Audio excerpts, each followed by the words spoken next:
And now here we go. What up? What up? And Hello, now we go. welcome. How we doing? Yeah, hello everyone. I'm doing good, thank you. I wanted to say that I wanted to just say first of all, welcome one and all to the resurrection of the Summoned Realms Architecture and Video Games podcast because it's been a very, very long time, hasn't it, Joe?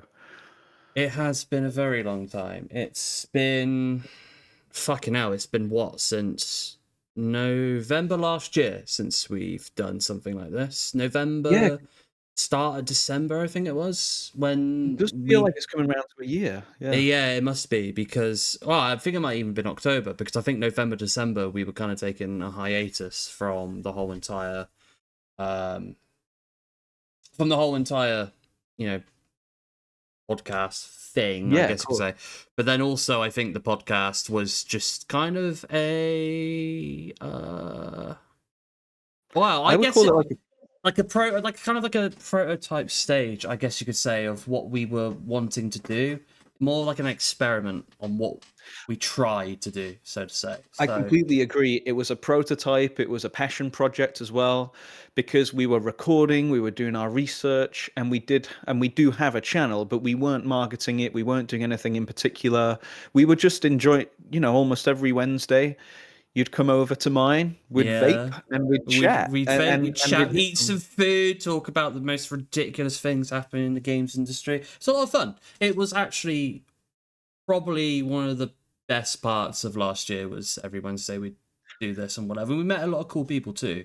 It's really cool. Yes, we had some really good guests. We had three guests. We had a teacher, we had a fellow architecture student and Yep, graduate, and we had a ex-Sagar employee, which is we pretty awesome. So did, we which was actually really got cool. into, what it wasn't just like sort of people who are like vaguely unrelated to things like that or vaguely related. It's someone who was genuinely like in the industries that we talk about so much. We found out a lot about him as well. Was the fact that there was a lot of cool stuff, a lot of hidden stuff. Obviously, naturally with the games industry, there was a lot of like I wouldn't say sinister stuff, but stuff that nowadays you would think that would happen in the games industry, negative stuff, so to say. So Yeah, I mean, it there was was really cool to see his insight as someone who worked in a AAA company of what there it was a was like. very Yeah, there was a very memorable point where we asked him that sort of hypothetical question where we said, "Look, imagine you've got a room where it's just you and the CEO Yeah. of Sagar or something like that." And I think when we said, "What would you tell him if you no holds barred?" and he was very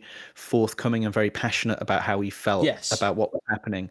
And I think there's something where like, and we can get into our introductions from this because I think what's great about this podcast is that we're not just like objective historians on architectural No. video games, and we're not also just people who only cover current events and kind of like chase the algorithm or chase the bag. Hmm. We do something where we always find it really important about how we feel about a video game or how we feel about a building or how we interpret the industry or what we think of what's happening. And we've always branded it on as being really not super personal, but very like personal and subjective about I what's also, happening. yeah, like we're very, very much, I wouldn't say opinionated in a bad way, but we like to really kind of talk about what makes us happy and what makes us sad about current events, past events, and also just everything that's going on in those two sorts of worlds.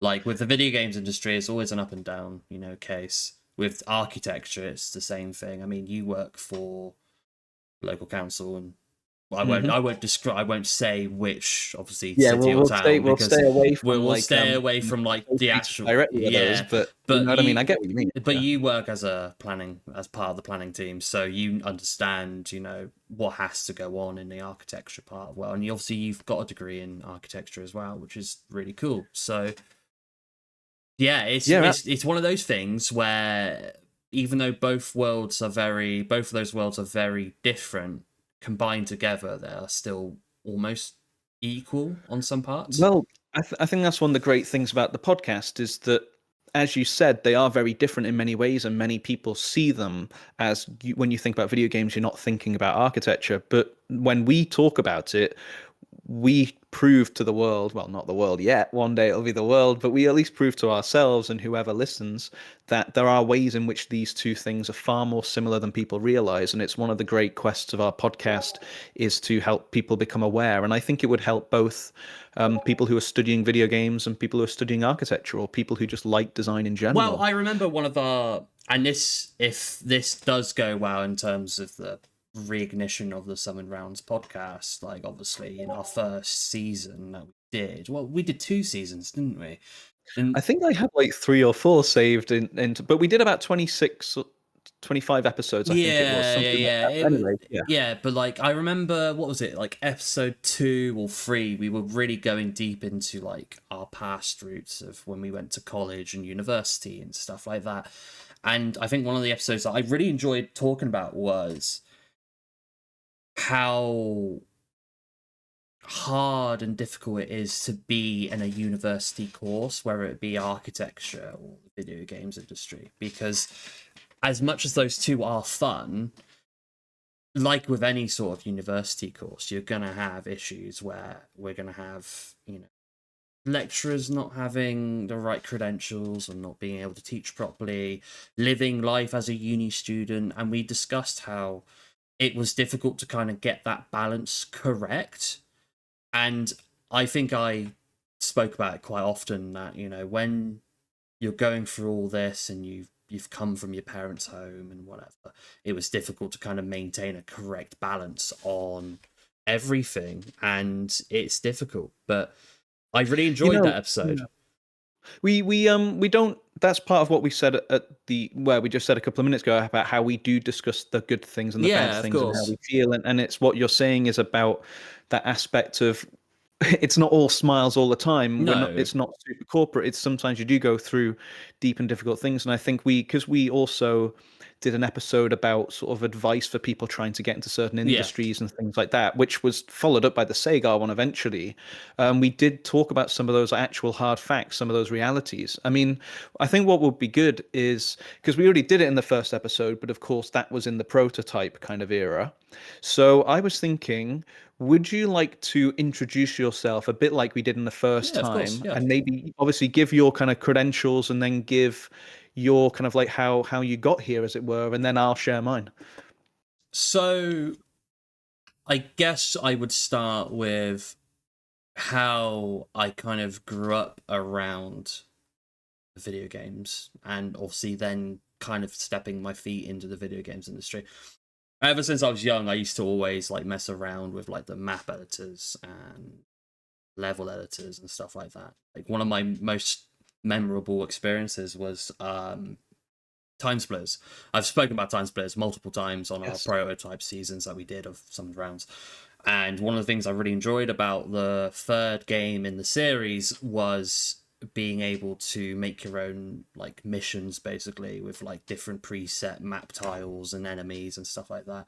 But it was really interesting because there was a big part of it was like the logic of it. So you could set up like logic for an enemy spawn, you know, when items would appear, objectives and stuff like that. You collect this one item, it unlocks the door, and then you go through that door and then you fight enemies and stuff like that. Now, I remember I was doing that at a very young age. I was doing that probably like around like 9 or 10 or something like that. It was a really, really, like really cool like thing to get into. And then I remember not long after, probably about a few years later, when I started dipping my toes into like the PC gaming sort of realm, I started then messing around with the Source engine for Half-Life 2 and Counter-Strike Source and whatever, and I started making my own maps. And I remember this was just before I joined a course at Swindon College, where I grew up, and it was game design. And this is where I would meet probably one of my most favourite people I've ever met all the time, which was Paul Moss, which bless his heart, obviously he passed away. I explained this in the prototype season, but yeah, he passed away from, I think it was heart failure, I think it was like a fair while ago now. But he taught me everything about the games industry because he worked on the original Doom. He was a freelance artist for some of the props that they had in that. And he taught me and obviously my class and generations before and generations after about, you know, everything about the game industry, you know, what to expect, what there is going to be, how difficult it is, but how fun and how, you know, how easy it is to create something when your mind wants to. And after getting my college degree, I then went to Bournemouth University and then did a games tech course. And it was a great course, don't get me wrong. Like, some of the parts of it were amazing, but sadly, it wasn't as what it was advertised to be, I guess you could say. But I Yeah. still learned a lot. Like, I met a load of really cool people. You know, I managed to learn a lot from the lecturers who we had. Uh, it was really fun. And then whilst I was doing this in college and university and whatever, I was also doing a lot of stuff behind the scenes as well. I started making models for Grand Theft Auto San Andreas. I started making my own models. You know, I started working on a lot of like concept for games and stuff like that. And now I'm working on a big mod for a big GTA episode for GTA 4, which is really cool, which is soon to be released, which is amazing. But yeah, those years of like experience from like college on my own sim when it comes to like just in-game editors and stuff like that, and then going through university, learning how to live life whilst having that course going on, it was all of that combined together has now made me into someone who I'd say I'm sort of intermediate now with my skills and not just some sort of like starting person. I'm no way professional. I'd say that. But I would say that if you wanted something done, I could get it done for you, especially if it was like a prop or something. Because I think now I've been designing props and models for about 12 years, I'd say. So, yeah, it's been an incredible journey as of yet. But what about you, Adrian? What about you? Yeah, that's awesome to hear, and it's great just how long you've been going at it and how far you've come, and also talking about how you say like, sure, you say that it's not professional quality or professional, I guess, because you're not, I guess, employed in one of these like I don't know, like Project Red or Yeah, Rockstar or yeah, yeah. something, but you constantly produce things and people play those video games, like you said, with these mods, and at the end of the Yeah. day, you know, when you're in an art like video game design or architecture, it can't always be to be able to make that full-time salary and make the money. I mean, it sometimes it's just about I love doing this thing and I want to keep doing this thing. And that's why, you know, we came into the podcast Well, just because of how much we yeah, loved it. I remember one of our first conversations was just like us like talking about. I mean, I remember when we first met.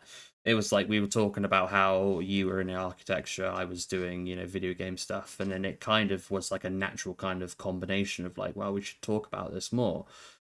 It's one of those things where like I think with similar aspect to the journey that you went through, I'd also say it's also the same with me where like with everyone who's part of like the games industry or architecture, you start off by creating your own things and then hopefully trying to pick up clients or some attention along the way whilst you're doing stuff. It's all a long, long journey and it takes years, like absolute years to kind of solidify and put solid foundations down before you start making those juicy little paychecks, those Yeah, juicy little pennies. absolutely.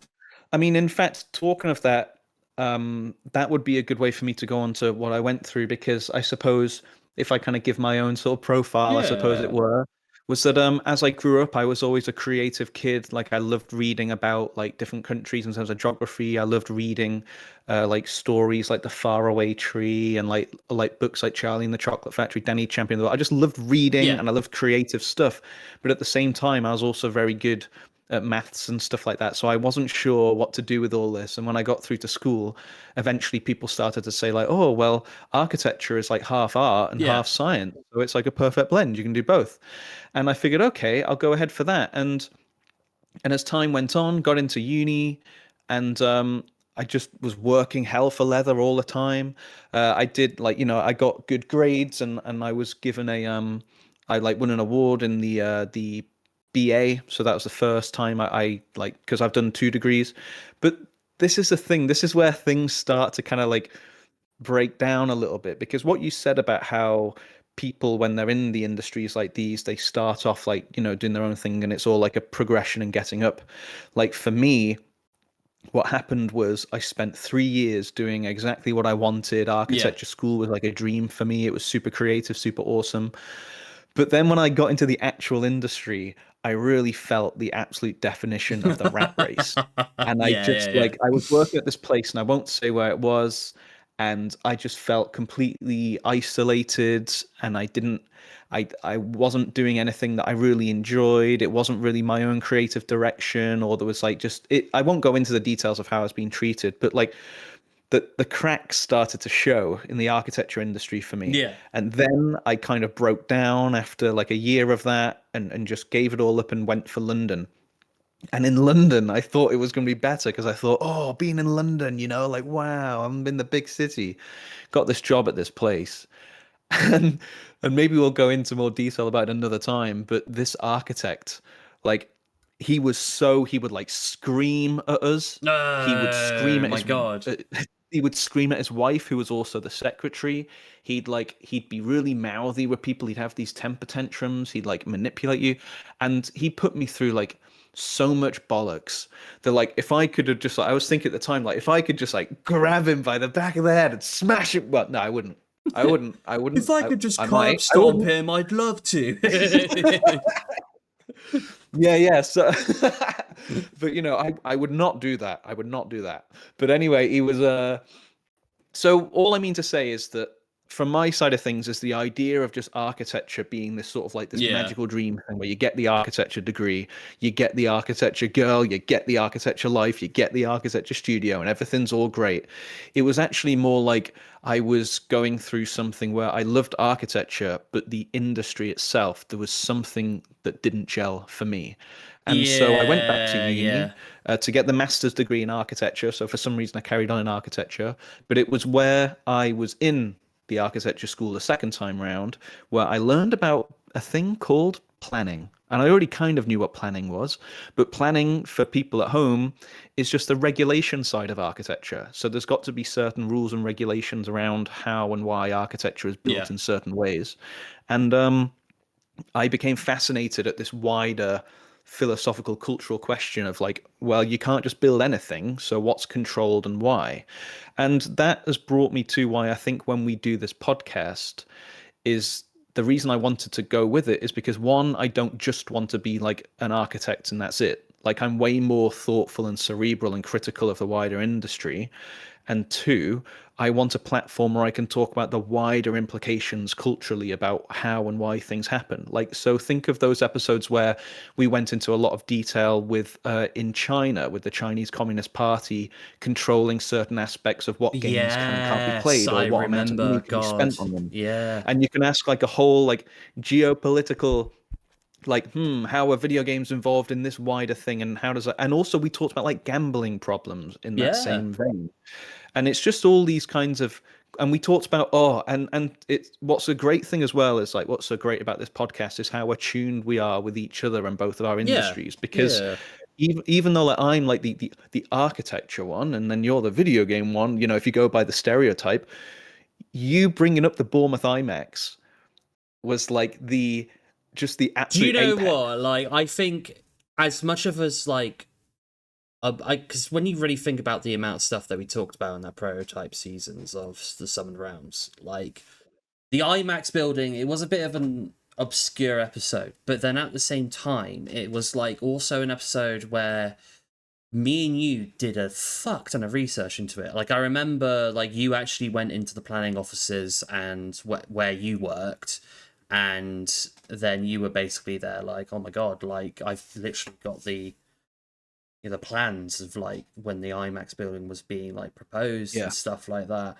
And then me and you were like proper like we researched it for about what 2-3 weeks before we really like settled on what we were going to talk about. And it was an interesting episode because it was similar in the aspects of just like like you get a lot of YouTube channels who discuss about companies going bankrupt and buildings when they were there for a short while and stuff like that. Like that IMAX building that we discussed about the architecture and like the Yes. The whole fundamentals, process, the yeah, funding, and how literally, it got, yeah, like the arcade section of it, which I was quite into, obviously. You know, how it was proposed as one of the best cinemas about because it was an IMAX cinema. Like, it was one of those things where it was just like, it was, I think it was where both of our, like Yes. lack of a better word, like energies kind of combined and really like put like our two pence piece into it and went, fuck it, we're gonna go for this because this is a really cool fucking topic to talk about. So yeah, I really enjoyed that episode. But then also I think one of my favorite episodes of the seasons that we did was talking about it's actually, funny enough, it's coming up to Halloween, is that Halloween episode we did where we discussed about, you know, Our weird shit in games. Like, that was Yeah, really our cool. spooky kind of the spooky things Yeah. that happen in games and things like that. Absolutely. I wanted to say before we get onto that, because you're right, it is the season for It Halloween each year. is.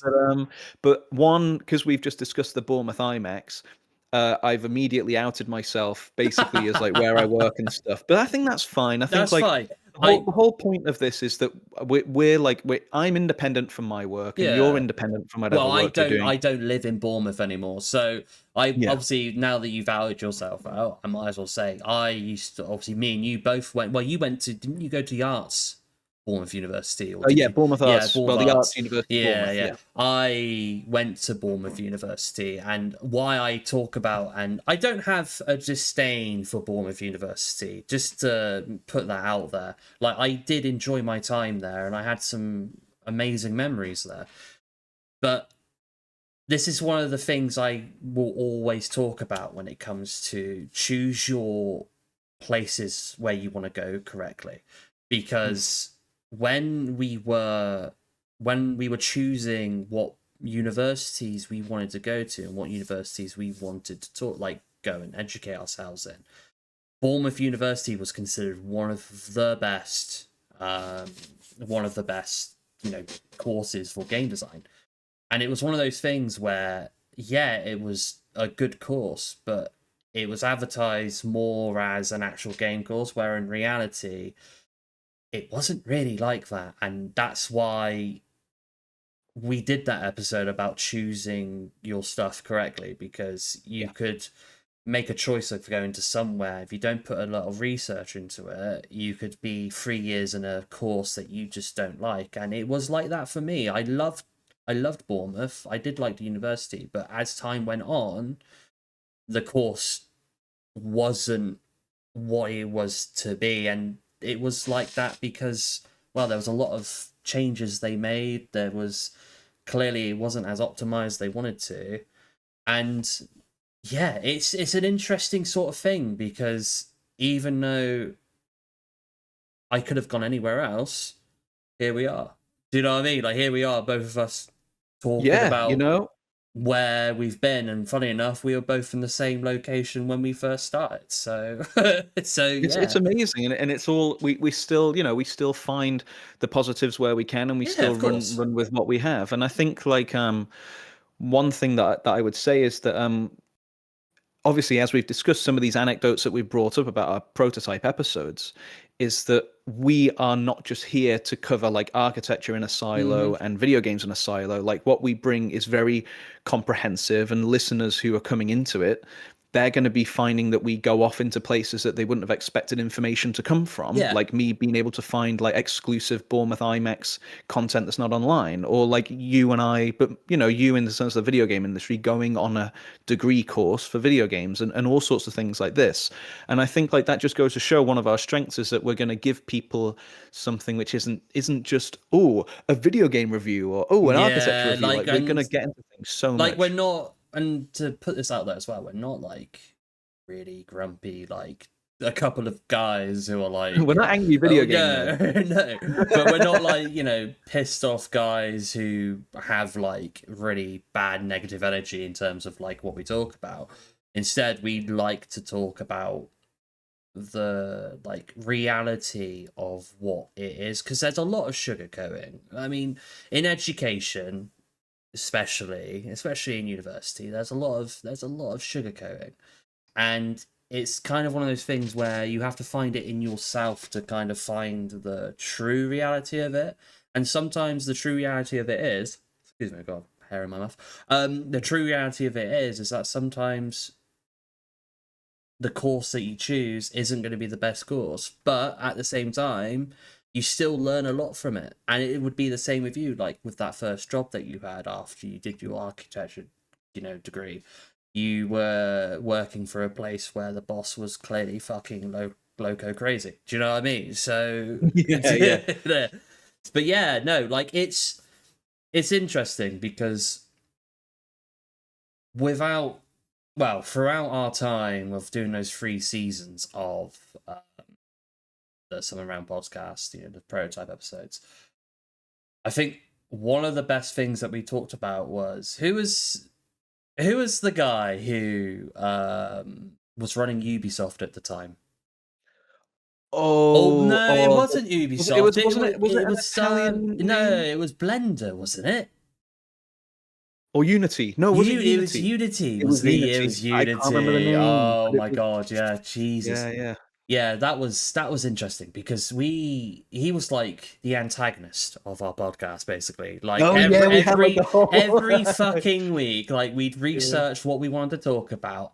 Lo and behold, the main guy who ran Unity would absolutely pop up, and we'd just be there like, "Fuck, we have to talk about him. We have to talk about him every fucking." And it was fun, a lot of fun. But then also, it was fun to kind of really discuss like the behind the scenes of like what was going on. Like remember when Power World was released? Oh, we had a great A on Power year or World. two ago, like when Power World was released, like we had this episode where we talked about like how it could really affect like the Pokemon industry and the Pokemon world, and it did. And then also Nintendo also did a lawsuit on Power World because it was so similar to how Nintendo did stuff. But if I remember correctly, I think Power World actually won that case, I think, or something like. I'm not quite sure, Or but it may have been dropped or something. But either yeah. way, I think whatever the outcome was that because I think we were there while it was ongoing, while it was kind of like being talked about. But in the end, yeah, that's another like great example. And I think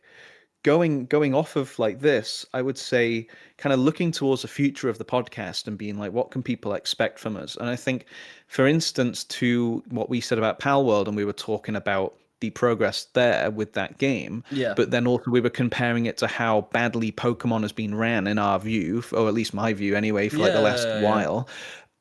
I was very much hoping to get a good friend of mine onto the podcast who wanted to do an episode on basically the decline and fall of the Pokemon industry.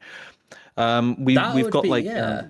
I think it would be amazing. It Well, would be that'd be like a interesting to see brilliant thing. because now they've released a new Pokemon game, haven't they? I forgot what it's called, but like it's a It's like Legends ZA or something like that. yeah, like it's a really big open world Pokemon game, and it's got a lot of good rep as of yet. But then it isn't just Pokemon, is it? It's Nintendo as a whole because Mhm. Nintendo has been in hot water a lot recently with fucking everyone, hasn't it? Really, like with other companies, content creators on platforms and stuff like that. It's crazy. Like obviously, I think we discussed in one of our prototype episodes. We talked about how that was it. We discussed about how Nintendo got really shitty with like people like preserving like old Nintendo games that weren't out Yes. on the Nintendo shop and whatever, and how they were taking down websites that were just preserving the ROMs and the ISOs of like certain Nintendo games that haven't been re-released or haven't been released onto a virtual market, and how it was kind of shitty because not only are you getting rid of websites that are not only preserving Nintendo games but everything else alongside that, but you're pissing off a huge portion of your market as well, which was a really cool episode that we did. I don't know which episode it was on, but I know I think it was the first season we discussed because it was something that we discussed about. I think it was just like emulation in general. I think it was. It could have been something like that. I Yeah, can't remember yeah, the exact episode, but yeah, absolutely. Yeah, it's the kind of things that well, we just cover so many bases, but it's always still around either exclusively video games, exclusively architecture, or finding a way to bring them together. And I think, I mean, setting our goals high is like we've already spoken to somebody inside Sagar, and thankfully that was someone who I was friends with anyway, or I met on like an event out a few years Yeah. ago. We spoke to a teacher who gave us some interesting insight just in general teaching. So not everything we do is directly one or the other. Sometimes we do things that are a Yeah. bit sort of like out there. And then of course we spoke to my friend Christian.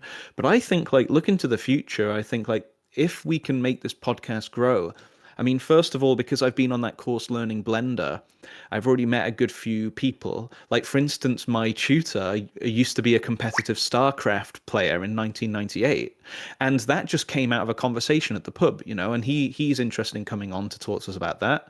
Then we've got potentially the people who actually run this course itself, like the CEOs, that guy who does the StarCraft or did the StarCraft thing, he's thinking of like asking if those CEOs would like to come on. And imagine if like our podcast Oh we were my talking to like God, the could you CEOs of a imagine? company. Then there's all sorts. I mean, I told you at work, I met someone who has a PhD in like video games and museums and like the Yeah. connection between the Well, two. I've got a fair few people as well. Like You've I've got people that you do your yeah, mod work yeah, with. like there's Al who I actually met in person last year. Was it last year? I think it was. Yeah, it was last year. He came over from Spain. He's the main lead of the mod that I'm working on, who I work closely with. I've also got Tally as well. She does a lot of VTuber rigging Yep. and does a lot of stuff for like people's streams, like emotes and stuff like that. So that'll be a really cool like road to go down in terms of like how she does that.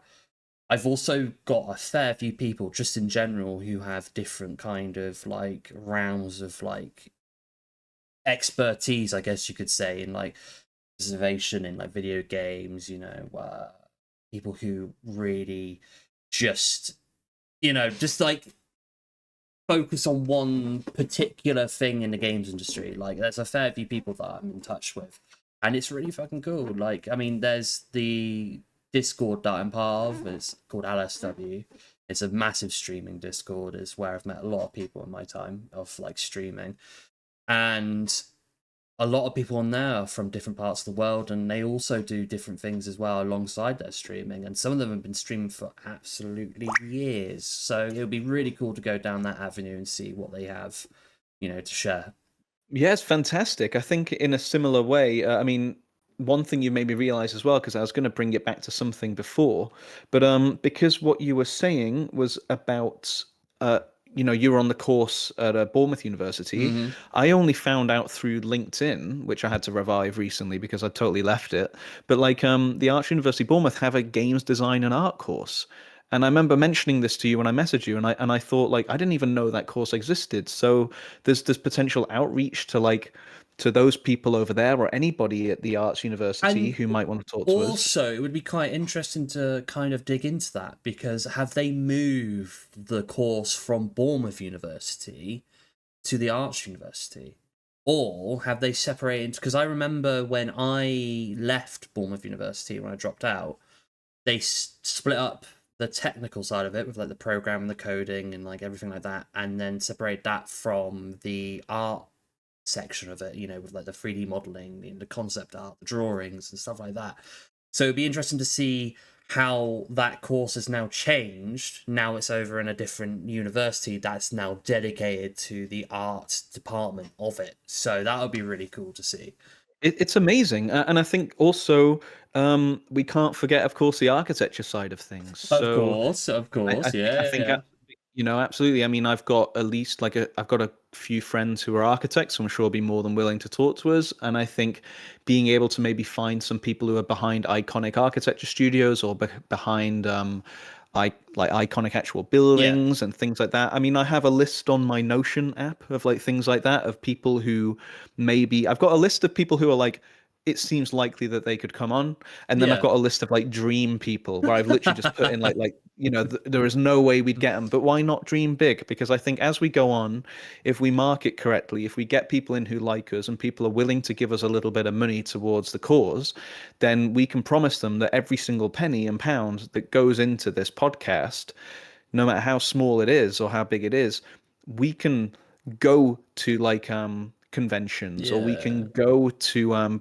little bit like how in Poole there's that little arcade place and things like that, and eventually like we can just go there, and whether we just rock up and go anonymously and talk about it afterwards, or whether we run in with like cameras and start like shit post interviewing people and doing funny stuff, or whether we just try and get there and like pin someone in a bloody corner and be like, hey, will you do an interview with us like right now? And then they're You like, just never know.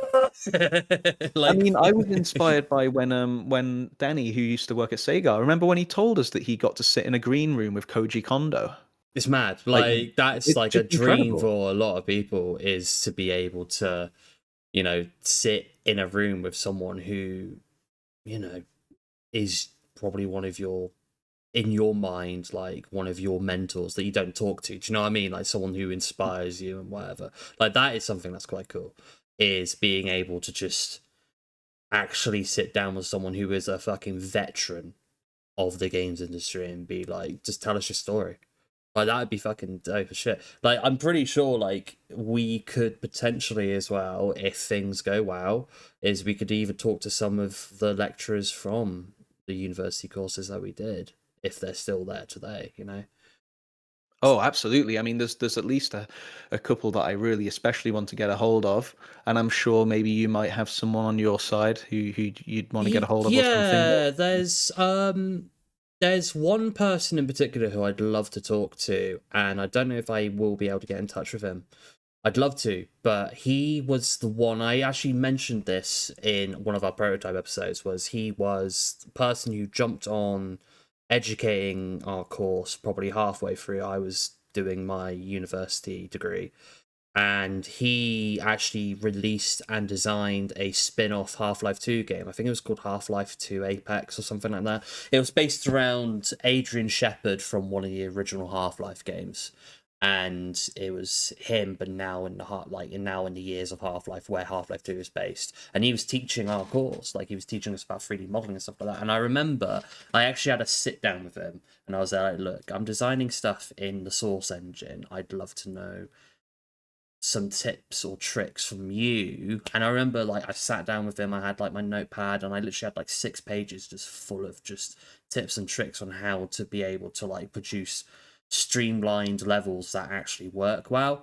And to be Wow. able to have him on the podcast as well would be cool, because it's like I remember talking to him, like he wasn't a sugarcoaty sort of person. He wasn't someone who he was quite direct. He was like, I remember when we'd hand in our work to him, he'd be like, "This is shit. That's good, but this is," because this is the thing. And I know I keep going back to it, but this is what I want to kind of like go through with like this Summon Rounds podcast is, when it comes to both of our areas of expertise, the 3D design of the 3D world of video games, and obviously you with the real life aspect of architecture. When you're in that industry, or in both of those industries, you have to make sure that your stuff actually works, and you can't just sugarcoat it. And that's what I'd love to like really hear from him in particular, is like how many bumps in the road that he went through, how many barriers he had to jump over or smash through to finally get stuff to work when he released his game, or the games that he's released in the past. Like, it'd be really cool. That's amazing. It's because it's what you said there, even though it was just about one particular person. It really is like a microcosm of something which so many designers are going through, and so many people are going to be interested to hear about the process, and so many documentaries have been made. Because as you said, you'd have this no-nonsense tutor who kind of says, I like what you did there, I don't like what you did there, take these notes, listen to what I'm saying, this is what I had to do in the Yeah, real yeah, yeah, thing. Are you yeah. thinking about this? Like for me, when you're talking about that, that is almost exactly in my head when I go back to architecture school, and I think I'd show my elevations and plans and various drawings about the building and the design and the narrative Yeah. and all these things. And you'd have someone sit there and say, like, do you really think that's going to be like working? Do you really? And like, literally, like, one of the things I had was when this tutor who came in, who I can hope I can get on the podcast, because he's like basically the person I consider my mentor of my design life.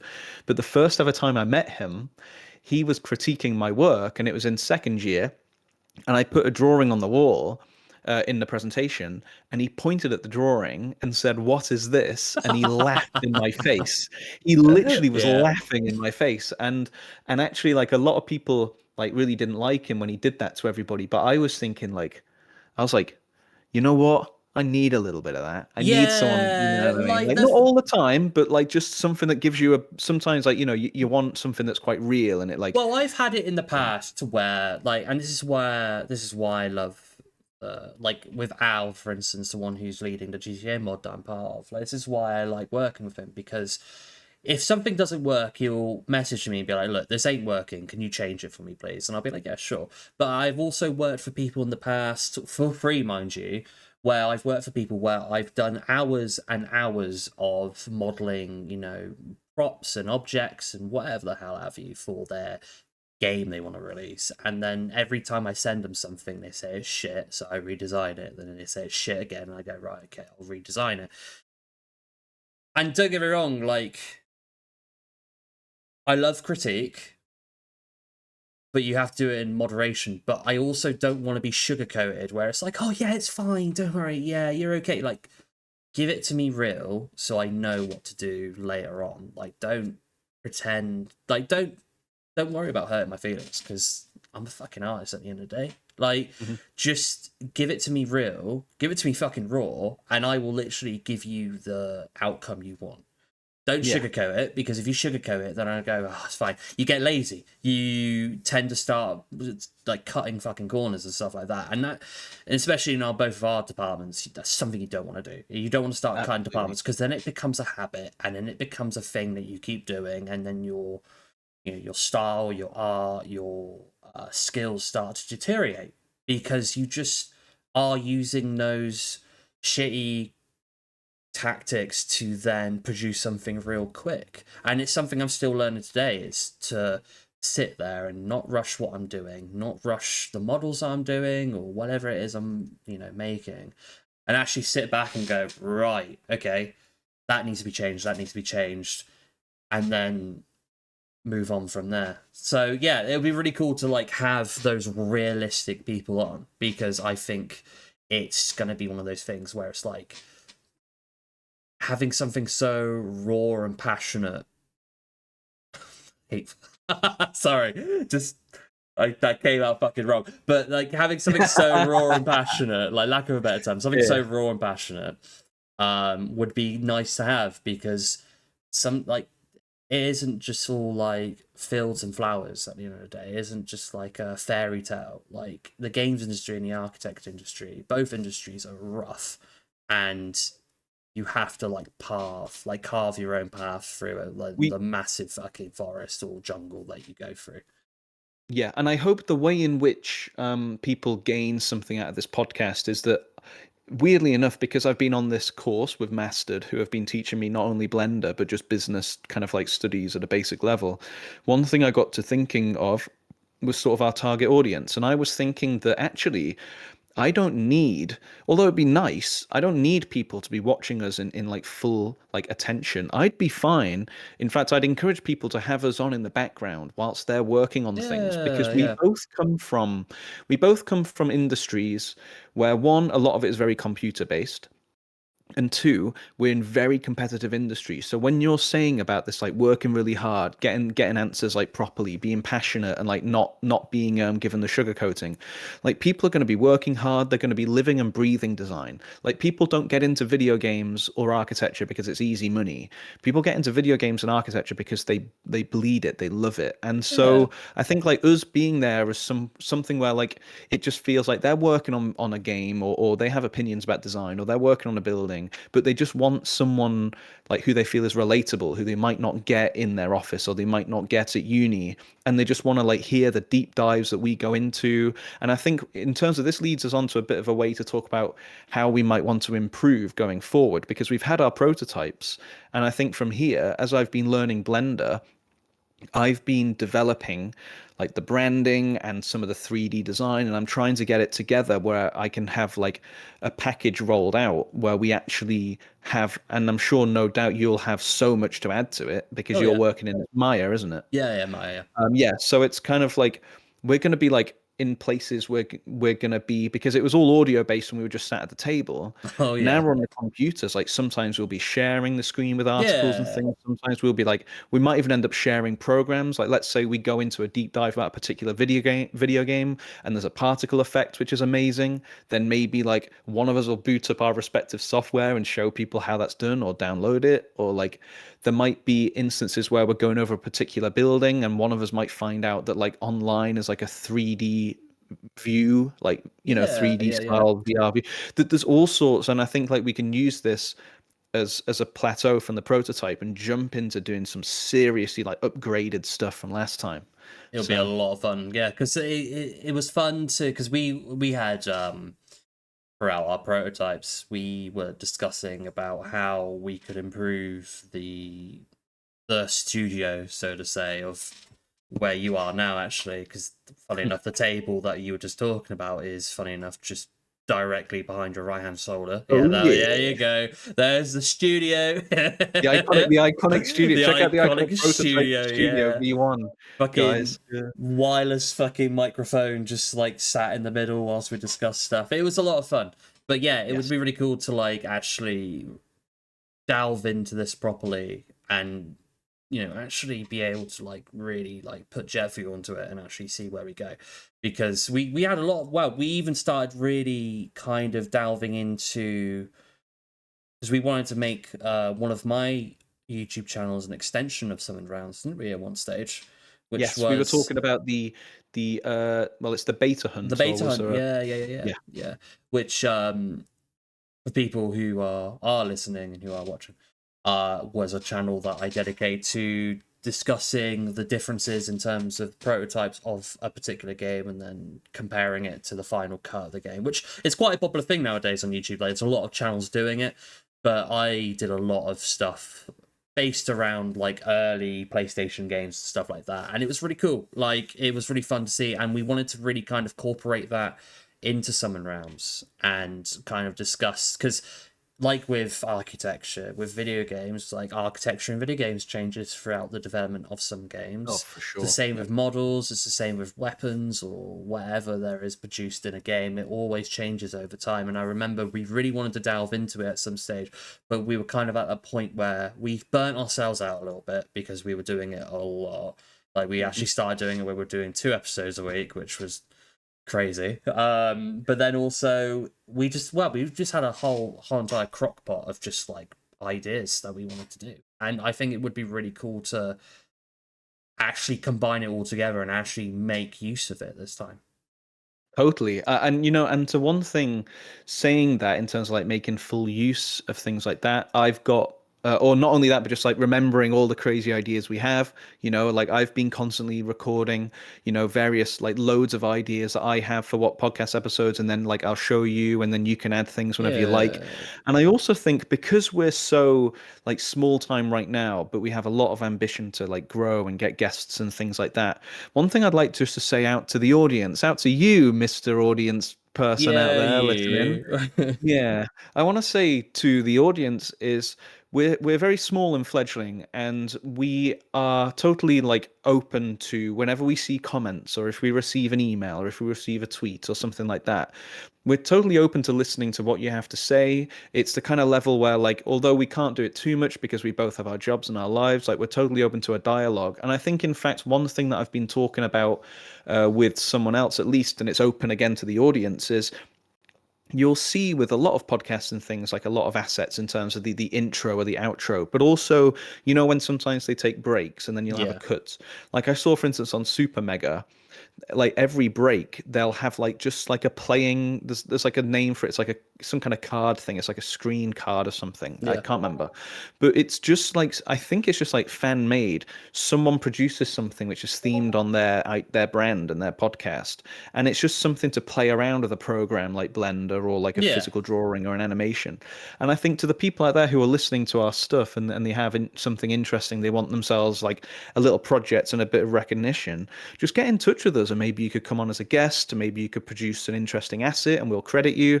And we're all about making sure people get credit for that kind of thing. Yeah, like it's all about, like, I'm open to anyone being part of the podcast as long as you're like respectable. That's all I care. Like, as long as you have respect for, and you're not like, I guess, what's the best way to say it? Is like, as long as you're not a cunt.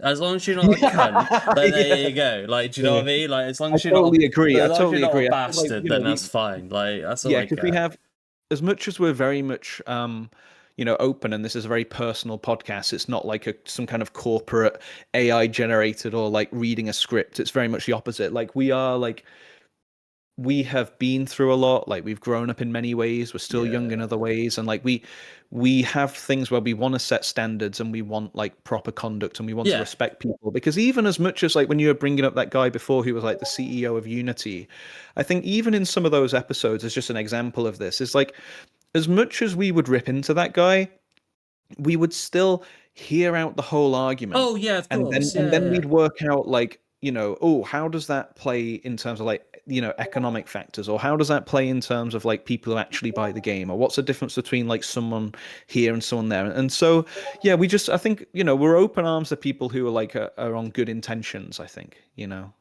we think got to make that clear early on. yeah, I think the thing is, like, I think for one thing, it's like we were discussing about Ubisoft. And do you remember when we were talking about when their stocks were like still at, I don't know if they've regained any. I bought some and they're not looking good. They went even lower. I thought Because they I couldn't go any remember lower we and were they went lower. discussing about how Ubisoft was struggling with, with their stocks and with their, with their market and with their target audience and whatever. And we were discussing about how, sorry, excuse me, I just got to spoil out my hair. Right. Anyway, yeah. So we were discussing about how, even though there was a lot of negative shit with Ubisoft, we were discussing about like why it became why it is now. But we also discussed about some of the positives that had happened throughout Ubisoft's life. And it was interesting to go down the rabbit hole of like, well, Ubisoft did this right, they did that right, they produced some amazing content, which they have in the past. But there's also, like with any sort of company in the games industry, where you have your positives, you've always got to have your negatives. Like, I think I discussed massively on our Proto episodes, because I used to play it quite often with my brother. I used to play a lot of Escape from Tarkov. And I was always discussing about how Nikita, the person who runs Battlestate Games, that's produced Escape from Tarkov, how they're doing stuff where it's like, it's a great game, but there's some things they're doing which is absolutely fucking awful. So yeah, I think it's one of those things where it would be really cool to kind of get into the realm of like maybe going through the list of like AAA companies and actually looking at their, their history and what positives they've brought into the world and what negatives they've brought into the world as well.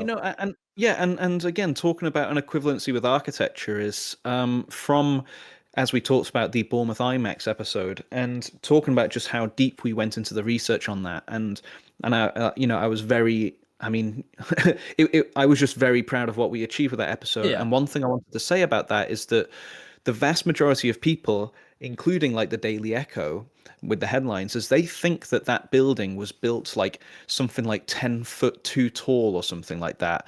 And I think like through the investigative work, we found out that that was like not true. Yeah. That was fake news, fake news. I don't like it. I don't like it. We found out that that had been misreported, and what we were able to educate people with who could like listen to that if they went back, they would find that you can get deep into the concept of like planning law and the different kinds of plans you can submit, and then you've got the different processes of how a building's built and where checks and regulations are made. And it was in that deep dive and that understanding of something very particular was where I found out that there'd been a massive misconception in the news. And so again, it's like, to these things you're saying is like what we can bring to the table is something that's very in depth, and as you said, like giving like AAA companies like, kind of like a good and a bad, and understanding more deeply than just I buy the game, I don't like the game. Yeah. Or I go in, or I hear about the building, I don't like the building. There's a big bandwagon where like a lot of people talk about Xbox not doing this correctly, Ubisoft not doing that correctly, and EA not doing that correctly. I mean, recently the Saudis just bought EA, which is a Is that massive. right? Yeah, Saudi Arabia just bought. Yeah, I Oh, think. I wow. think I don't know if it was a Saudi prince or whatever, but recently bought out EA, and now there's a massive Why didn't I buy backlash. EA stocks? I bought Ubisoft stocks. Why didn't Saudi buy But Ubisoft? it's one of those things where it's like it would be really cool to like just delve into those sort of stories and those sort of like topics and not just focus on the negative side but also focus on like probably standing on it on like a neutral point of view, but not sugarcoating where it's like, oh, everything will be fine, but actually talking about why the negative points of view I think impact the future and stuff like that. I think you can take it as like the research is neutral, but our reflection is subjective, And then And talk. finding out if what is being discussed is actually true or not. Hmm. Absolutely. And we don't promise to be like the greatest journalists out No, there, but we absolutely promise not. to be honest and we promise to give what we can to the viewers. And I was also going to say, another one I'd love to look into is how did the company who makes Hitman, how did they get a hold of the rights and the licensing for James Bond? Because the new James Bond game that's coming out looks very good, and I love how close to Hitman it looks, and I can't wait to find out the story of how the James Bond Ooh, franchise changed that hands into would be Hitman. very fucking cool, actually.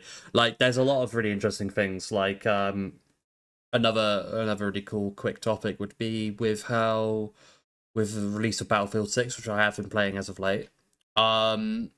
Where there's this one map that's based in somewhere in Iberia, I think it's Portugal, I think it is, and they've actually taken real life photos of where the map is based in, and they've actually done pretty much a 1-to-1 recreation of that, and it would be really cool to delve into something like that too, because That's a perfect one. That's such a but great then blend also of there's also a video really games. cool one that I've known for a while now. So when Bohemia Interactive were designing Armor 3, I think, what was it? I think Altis, I think the map Altis or Stratus, I think it was one of the two, are based in Greece, I think, and the people who were designing the world of that map went to Greece, and they were actually taking.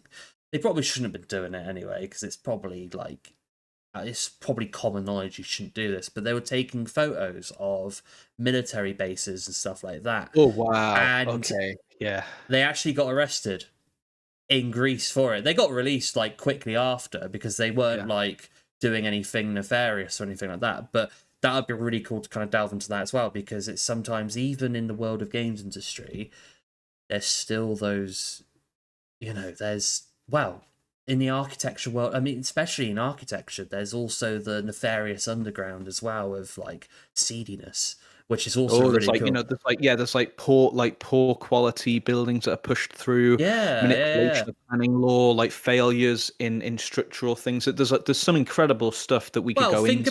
think about the amount of footage that comes out. Now, I'm not saying this to be political or anything, because I just see it in my general view. But think about the poor qualities from the buildings that are made in places like China, for instance, Yeah. whereas like you could literally poke your hole through the wall and it just crumbles apart. Like that sort of stuff would be cool to go into because Yeah. it's And I in think that was your a good, realm.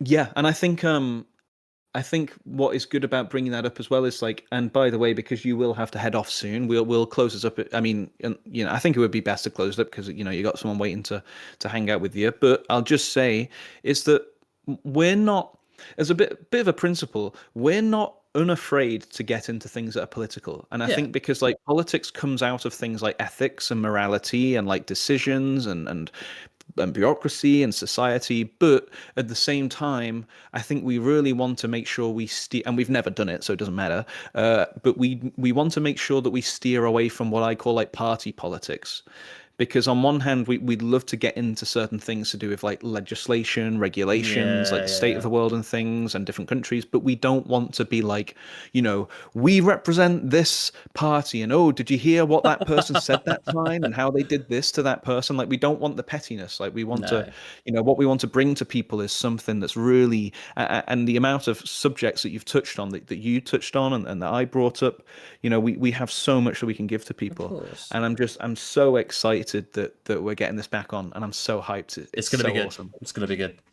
Anyway, I think we will end it here on this very first episode of the Summoned Rounds podcast. Adrian, it has been a pleasure. And Joe, you're a legend. Thank you very much. The same goes to you, buddy. The same goes to you. So, we'll probably try and do another episode next week, most likely. So what we'll do is, I think in this case, because obviously I'm working on that course with Blender, and I'm going to be going off on a holiday in about a month and things like that. What we'll do is we'll see when the next time in 2 weeks we can do. Yep. But if we can't do it, it's not the end of the world. And also we haven't necessarily decided a next episode, but I've got a whole list of things I'd like to go over. I'm sure you have a bunch of things. So what we'll do is we'll just take it easy. We've proven to ourselves that we can get the webcams working and we can get everything going. So we'll just, for now, we'll take that, and we'll just leave the viewers with thank you very much for watching, and I hope you all enjoy the Summoned Realms podcast, and we will see you in the next one. Goodbye. See you guys.